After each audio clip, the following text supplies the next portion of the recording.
Hi guys, today I'm going to talk about understanding DID and the realness of it and a little bit about the ailments of it, and then also a bit about myths and stabilizing treatment that's being done. And the two doctors I'm going to use an example of are Millissa Koufman from the McLean Hospital and Dr. Colin Ross from the Colin Ross Institute. Now, Dr. Millissa Koufman is a leading expert in DID and related disorders. She is the director of the Dissociative Disorders and Trauma Research Program at the McLean Hospital and medical director of McLean's Hill Center and the Outpatient Treatment Center. Ross founded and works in the Ross Institute for Psychological Trauma, a hospital in Dallas, Texas area. He also directs a trauma program at Forest View Hospital in Grand Rapids, Michigan. Most of the people the Ross Institute treats describe severe traumatic and abusive childhoods. So basically his programming for the trauma model for these locations is for people that have complex PTSD or severe childhood abuse and have developed DID or CPTSD issues. So what I'm going to do next is I'm going to read out of two articles out of these people's sites, and up above you'll see the links for that, for the www.mcleanhospital.org and the www.rossinstitution.com, and that's right there.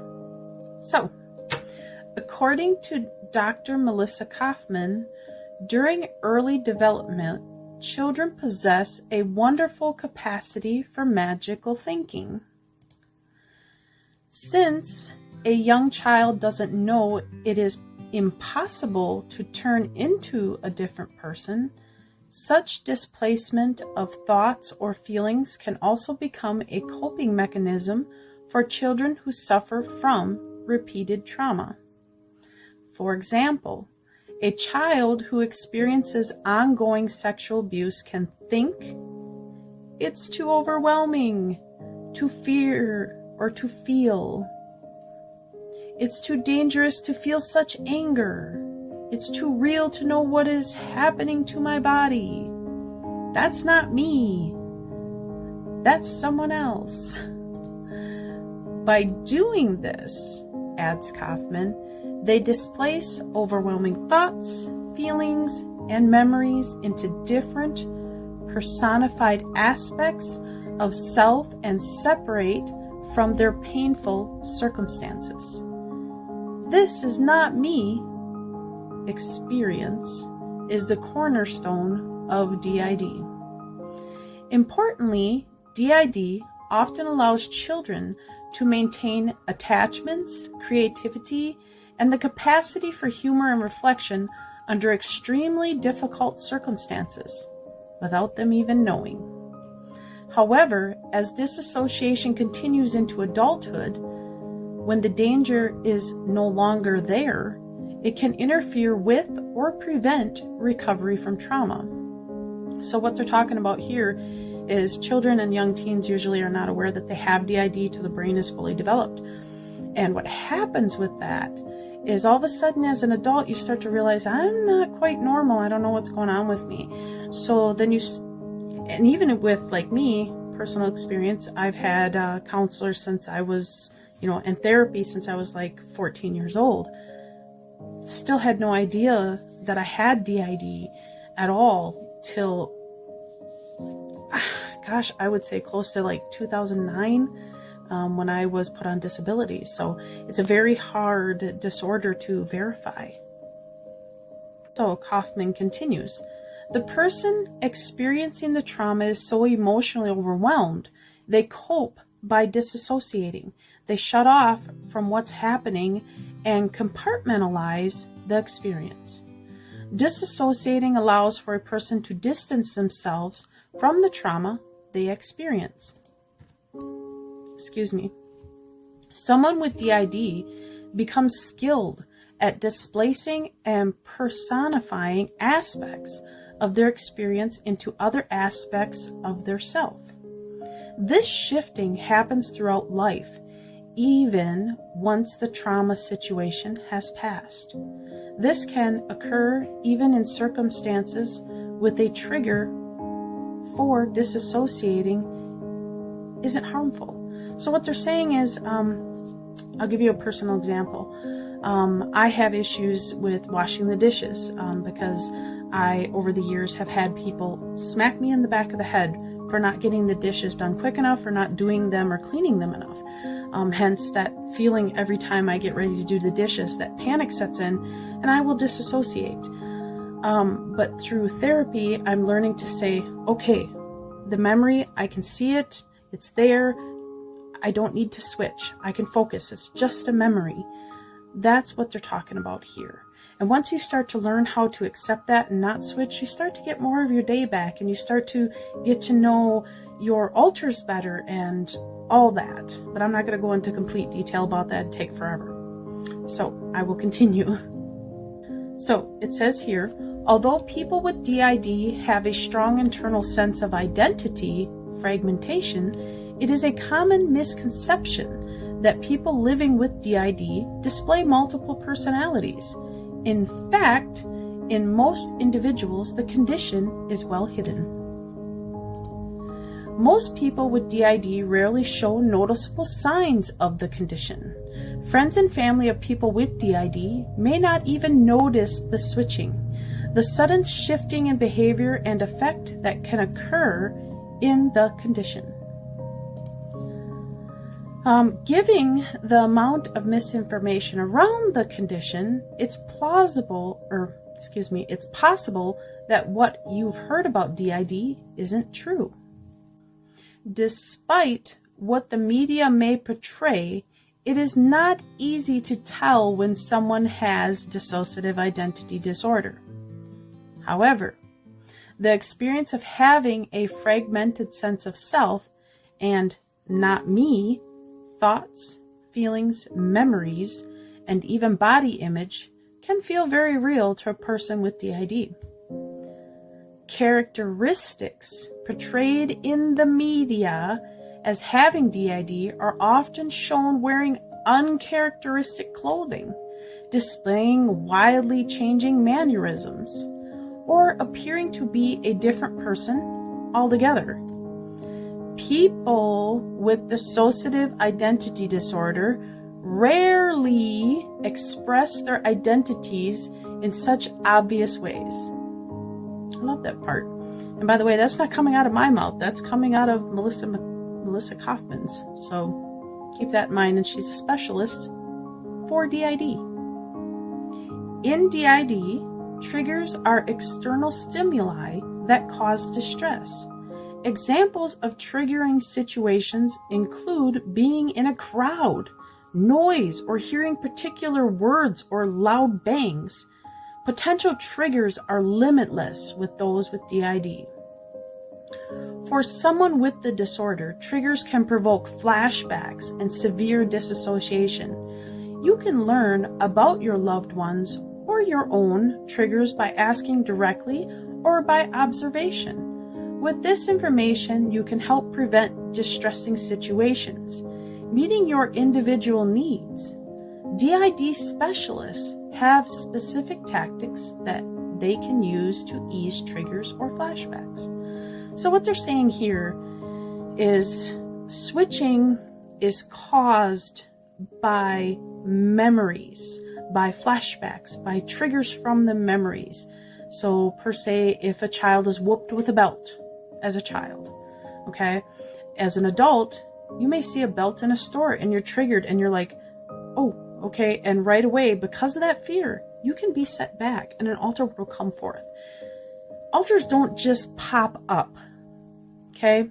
They are there as a response when you show fear, okay? So I'm going to point that out again. I hope that helps understand how that works. And for me, personal experience, the smaller they are, the more painful the switching is.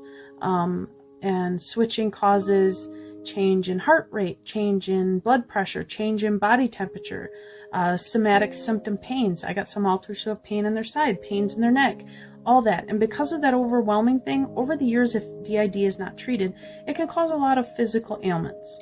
But I'm not going to get into that because we're focused on this right now. So Koufman continues, DID is a serious mental health condition. It's hard for many therapists who are untrained in dissociative disorders to recognize it.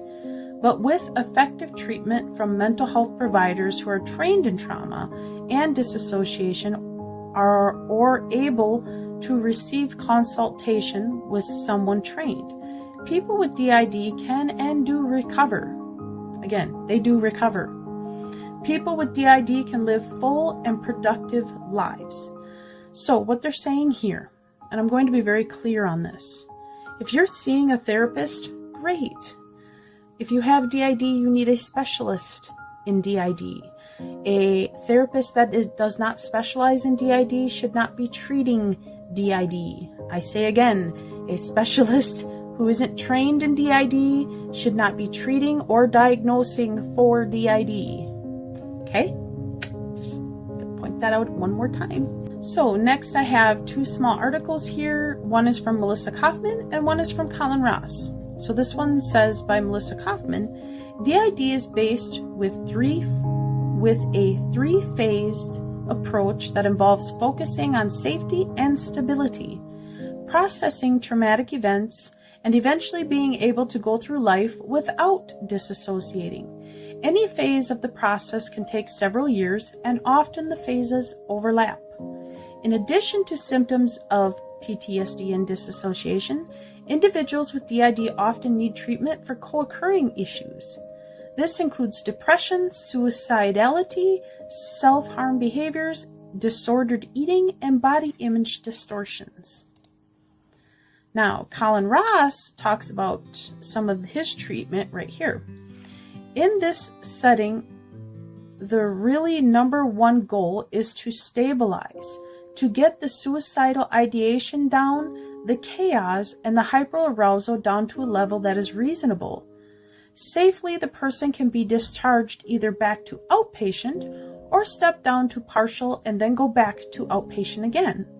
But in order to do stabilization that everybody claims to do, we provide very active therapy. Now, what he's talking about is the Colin Ross Institute and their individual programming. So it's 30 hours a week of groups and 3 individual therapy sessions a week in inpatient care, all designed with trauma model therapy. It is done so by doing this through intensive work. So if you're there for 3 weeks and you're getting 30 hours of group, 3 hours of individual, you're getting close to 100 hours of therapy structured, planned, intensive therapy in your stay. Plus, you've got homework assignments, and then you've got the healing power of the milieu and the interaction with all other people. So that's a lot of therapy input in a short period of time.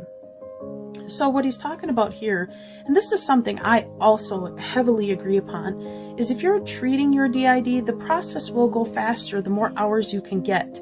So I push that with a lot of therapists that do specialize in DID, that an hour of therapy sometimes is not enough. If you want, for me, I've been in therapy, intense DID therapy for 8 straight years, almost 9. And I render between sometimes 4 to 6 hours of therapy every Tuesday. And my insurance covers that. However, there are some people that don't have that amount of insurance coverage. I do, because my husband has a job with the best insurance almost in the world that we have worked very hard for and fought for. For somebody else, if I would say standardized, per my personal opinion, if you can get 2 to 3 hours once a week, that's good. Or you can individualize by having 2 sessions a week, 1-hour sessions. So at least you're getting 2 to 3 hours in, depending on. I just believe that to heal, you need a little more time. And also, they are correct about the homework assignments and getting to see things. Photos, images, toys, everything you have from your childhood, bring to therapy. It will help trigger a memory. You have family members that support you and they have partial memory of the abuse or of what you went through. Include them in your therapy. It will help bring those memories back. It will help you process. Even if alters come out, you know, like my family's used to it. So they see the switching, they see the alters come out, and they work with therapy with them. And my family has separate therapy time. So my children go once a month. My husband goes once a month. These are all things that help my therapy come together, and I'm leaning towards integration. And I'm not going to get into detail about how that's working out yet, because that's my personal story. Once I feel comfortable enough and I get to working with this, I will talk more about that. But anyway, I hope that you found this useful. You're more than welcome to use it in your therapy. You're more than welcome to show this to your mental health care provider and your mental health care professional. I do talk a lot about including your therapist in your physical health care. So I'm going to tell you again, if you have DID, please try to connect your therapist with your physical doctor. Because once your doctor gets aware about your physical ailments, it may connect pieces with your mental ailments, okay? And my therapist and my mental health care provider, or my mental health care provider and my physician work together. And this helps to help me heal, to understand what is somatic, what isn't somatic. And because of the amount of trauma and the severe abuse that I've been through, connecting them to has brought me lots of answers. I'm also going to state very clearly that one tiny little piece of paper saying that you have DID is not enough.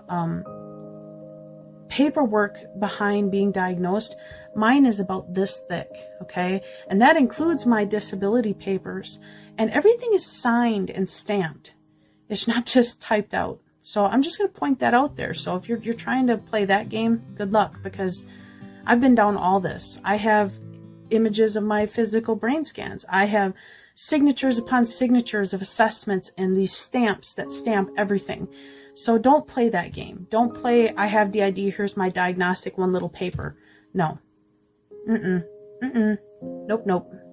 So, and again, I will state, I don't need anybody's validation saying I do or don't have it, because I've been through the assessments and it took years and years. So anyway, I hope you found this video useful. As far as the other drama going on, I don't care. It's pointless to even deal with it. I have my own journey, and this is my journey, and if you find me a bit blunt, well, if you've been through what I've been through, you'd be blunt too. And to deal with the amount of media portraying this and then me being discredited because of the work I do, I've learned to ignore these issues at one point here. My problem is DID being displayed in an immoral and dangerous way. And some people don't like that I show their videos. Well, you know what? You put that video public and you're displaying it in an immoral manner. It's not right. It's not good, and it's not healthy.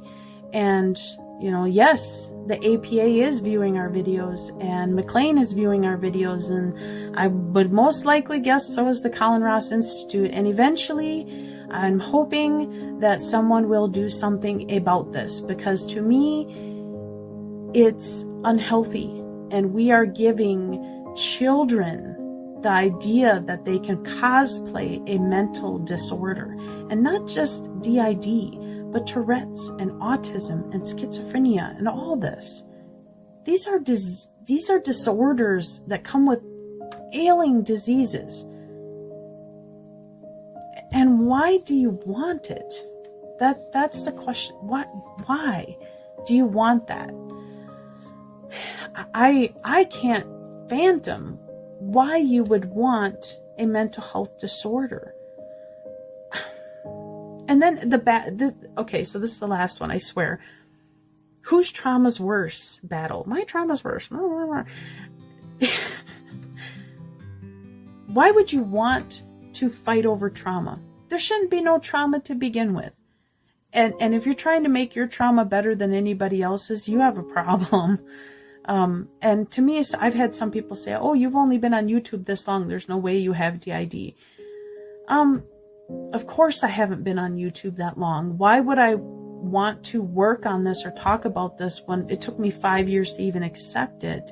And then another 8 years to learn about it, and then 20 years of suffering from it. Now I'm strong enough, I'm healing, I'm getting better, and I will continue to get better whether you people like it or not. If you want to stay in your chaotic phase, go ahead. I don't want to. So yeah, and I'll admit, I'm bullheaded, I'm strong, I'm moody, and I want to get better as time goes on. So anyway, that's all I got today, and I again hope you found this useful. And again, in the end there, my personal opinion, if you don't like it, too bad. It's my opinion. So, all right, have a good day. Love y'all. Bye.